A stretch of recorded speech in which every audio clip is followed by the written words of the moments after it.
Yeah, hello. So, since the tale of a nine-tailed fox has reached its conclusion, I have been a little down considering my love for all things mythological, all things supernatural and historical has not been satiated yet, if that makes sense. Whether or not I liked it is a completely different story, but I was really excited when I heard that they're making something about a Gumiho, which of course is something that is very commonly used in media, but I realized not a lot of people know what a Gumiho actually is. So, what is a Gumiho? A Gumiho, or a Gumiho, which of course is what you are familiar with, is literally a nine-tailed fox, and which appears in the Compendium of Korean oral literature. It's a mythological figure, a nine-tailed fox which has lived for 1,000 years. Basically, a fox which lives for 1,000 years becomes a Gumiho. It's like kitsune, if you know what a kitsune is. Kitsunes are very mischievous fox spirits, the sort of ayakashi in the Japanese mythology. If you are familiar with anime or if you watch anime, then you might be familiar with what a kitsune is. So in most tales or in most folk tales about a Gumiho, they usually transform into a beautiful woman, often to seduce boys, something that didn't actually happen in Tale of the 19 Fox, because the Gumiho here is a man, a very beautiful man. And they basically eat livers or heart depending on the tale. Yeah, that's basically why they seduce it, to eat the liver and the heart. So, when I think about it, during the Victorian age, they believe that the desires are contained in the liver of a man or a woman. Maybe that's why they liked eating the liver. I don't know.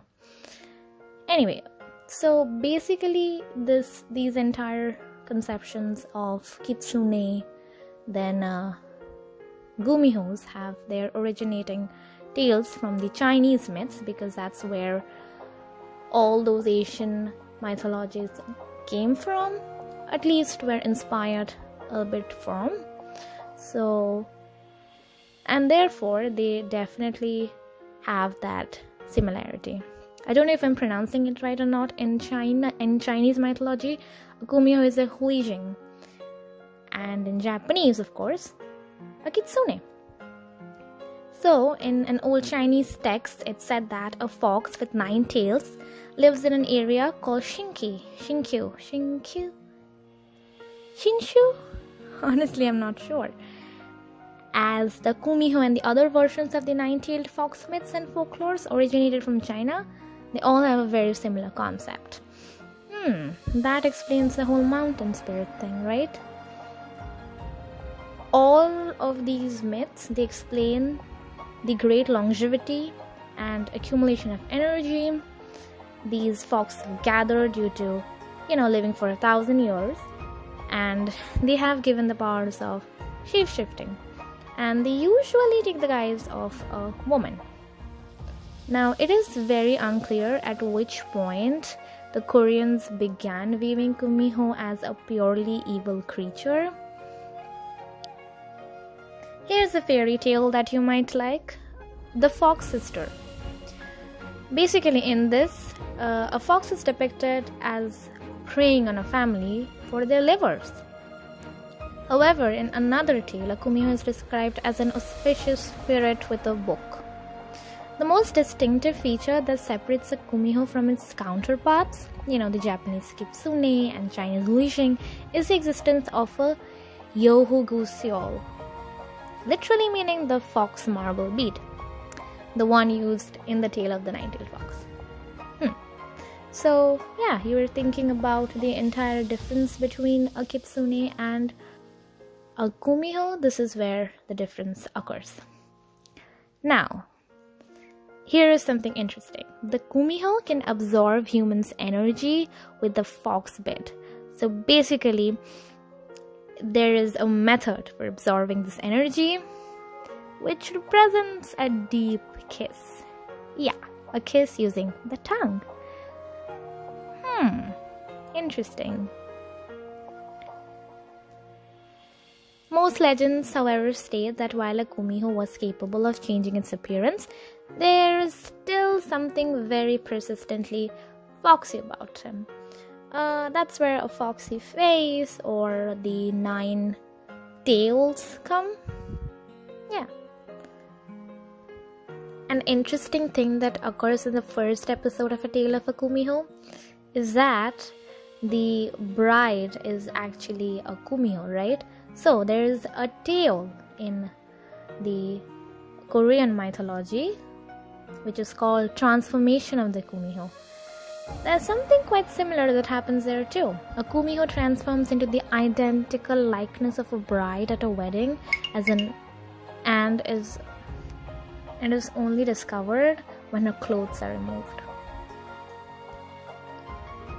While there are several takes on the stories of Gumiho, a version of the mythology suggests that with enough will, a Gumiho could further ascend from its yogoe state, which is yokai in Japanese, to becoming a permanently human, and might even lose its evil character altogether. So here are a few common myths and tales of a Gumiho. The following description occurs in both the Donga Color World Encyclopedia and the Dusan Great World Encyclopedia. A fox with 9 tails that commonly appears in the oral tales of our country. It can free before. So the first tale says in the transformation of Gumiho, which I've already mentioned. The second one, which is called Park Munsu and the Gumiho. The famous character Park Munsu encounters a girl living alone in the woods who has directly transformed into a fox and has distinctly fox-like appearance. In The King and the Gumiho, the story of a king is told. The king meets a girl in the woods at night and tells her to take off her clothes after promising to save her death-laden father.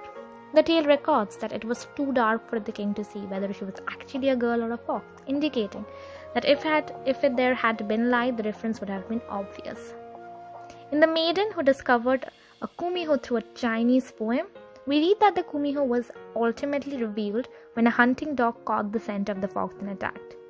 All of these details would seem to indicate while the Gumiho may be able to change its appearance, there is still something fox-like about it. Thus, we can kind of assume that a Gumiho is typically pictured as taking a female form while transforming into a hero. See a Gumiho. Here's another story, the Emperor's Gumiho daughter-in-law. It tells us about the Chinese emperor's son who married a Gumiho. After the marriage, the country's retainers mysteriously began to die one by one. The tale's hero eventually discovered the Gumiho and was given permission by the king to kill it and save the remaining retainers. The Gumiho of the Gumiho and the Samjoku is married to another Chinese emperor, and she shows vampiric tendencies in wanting to suck the blood from her intended victim. The tale of the hero, she's foiled by the hero's 3-legged dog who attacks and kills her.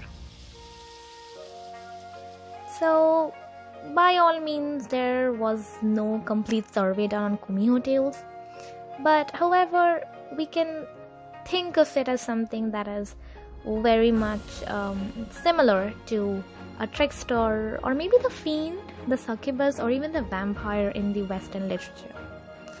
However, we can still believe and continue on believing in what we want to believe, so there might be Gumihos, who knows? I'd love to believe it.